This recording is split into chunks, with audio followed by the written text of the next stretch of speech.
Ketua Yayasan Advokasi Rakyat Aceh Perwakilan Subul Salam menyoal SK Menteri terkait perpanjangan hak guna usaha perusahaan perkebunan kelapa sawit PT Laut Bangko karena diduga diperjualbelikan.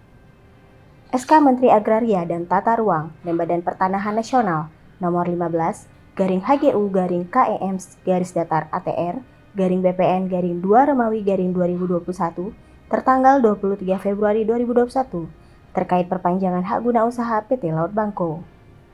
Pertanyaannya yakni selisih areal HGU. Soalnya, di SK hanya seluas 3.704,10 hektar, sementara dalam HGU seluas 6.800,90 hektar atau ada selisih 3.000 hektar.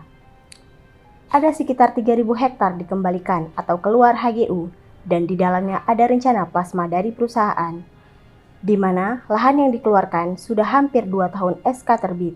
Siapa pengelola, dibagikan kepada siapa, tak jelas, kata Ketua Perwakilan Yara Subul Salam, Edi Saputra Bako. Meski mengapresiasi rencana lahan dijadikan badan usaha milik daerah, tetapi Edi memastikan hak-hak masyarakat di sekitar lahan HGU itu tidak diabaikan. Di sisi lain, Yara meminta anggota DPRK memanggil pihak eksekutif untuk klarifikasi status, kondisi lahan, dan inventarisir. Pasalnya, Yara mendapat kabar miring jika sisa lahan di sana diperjualbelikan oleh pihak tertentu. Kalau kabar miring ini benar, Yara akan mengumpulkan fakta akurat untuk dibawa ke ranah hukum, tegas Edi.